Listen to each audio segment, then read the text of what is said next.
Coming from a technical background, I only knew one mantra to excel in this field. The more technical, the better. Well, more so because that's what I was taught in school, BTW, which was until last year. However, being a recent graduate and having worked for 2 hardcore technical companies, I've come to realize the existing of this mantra in the present times. And let's see what I found. You're watching the Immigrant Programmers channel, and my name is Kritika, and welcome to the channel. So yes, it's true. What working in a tech field has made me realize is that technical skills are no longer the challenge. It's dealing with the humans that's much more challenging. The schools have well prepared us to take up any technical challenges, but we're much less prepared to deal with the strangeness of human behavior. There can be instances when you may be technically correct, yet no one seems to have been rooting for you. No one's supporting your decisions. And you want to know why? Now here you have to understand, sometimes vital technical decisions tend to be taken on the basis of very non-technical arguments. Let me start with an example that I'm sure some of my immigrant friends would be able to understand a little better than the others.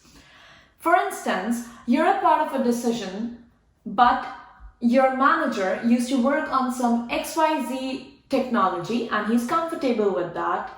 So therefore, this XYZ technology has been chosen for this project. Clearly, you're not entirely happy with this decision, but your level in English is not good enough to argue well enough. Or perhaps you were sick on the day of an important meeting. Sometimes your ambition to change a design, no matter how easy and no matter how little amount of work it may take, can frighten the rest of the members of your team to step out their comfort zone. It's even possible that your colleague Jack doesn't like you, so he doesn't like your design or your proposal. Well, I can go on and on and on with similar examples, but I think you got the point here. However, the important takeaway here is that if you want your technical decisions to be supported and accepted by others, you will have to arm yourselves with skills that go well beyond your technical skills, such as negotiation skills, leadership skills, and good communication skills. So that sums up the first principle. Secondly, as a computer science major and having studied this discipline for more than 6 years, it was not just about working with different programming languages or different tools or technology. It's much deeper than that. It's like practicing a culture and abiding by all the rules. Although this isn't necessarily true for the firm that you work for. Depending on the operation domain or the kind of project/team that you work for, there is a very high chance that due to the core business of your firm or even the academic background of different members in your team, they don't consider this discipline of technology as sacred as you do. What I really mean to say is, good practices can be taken for granted or even may be disrupted altogether. There could be no code reviews, no unit tests written, or even no version controls being used in the firm that you work for.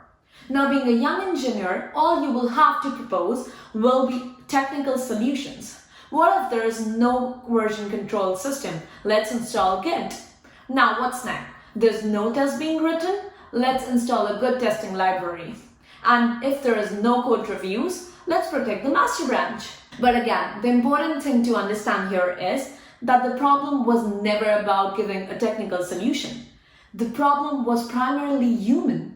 More specifically, it was about the culture of your team or the firm. The culture of a team is far more difficult to change than any tool. So whenever you have a choice between choosing a very well-equipped team and a disciplined team, choose wisely. It sure takes time and effort to change the culture, but let me tell you, it's well worth the efforts. Finally, let's talk about the difference between a genius and a professional. In university, few people who could create complex algorithms alone or could compile thousands of lines of code overnight are considered geniuses and they're respected the most. But I don't think that really holds for the business world though. When geniuses work alone on a project in their job, their confidence makes them overpromise. But geniuses also just have 24 hours in a day. This bottleneck makes them slow down everyone else in the team. This makes it very hard for the team or for them to meet deadlines and deliver on time. Besides, a genius's mind has the ability to perceive complex stuff, so they can comfortably design really complex solutions which no one else understands. As a result, their presence is mandatory for every decision. Therefore, it's really hard to work with them as a team. Moreover, this creates a dependency on one single person, or in technical terms, it creates a single point of failure. Once our genius gets sick, goes on a vacation, or God forbid, gets hit by a bus, it's the other members of the team who will have to work their butts off to cover for the months or even years of unprofessionalism. Real geniuses are the geniuses who have the capability of producing simplistic designs and sharing their knowledge as well as their workload with other people. These geniuses are called professionals. Professionals are not scared to share their knowledge or even their responsibilities so that they don't become the bottleneck or the single point of failure for any company. As Arnaud Debek, a private cloud builder at Airbus, brilliantly said, geniuses build scalable services, but professionals are scalable geniuses. That clearly sums up my third principle.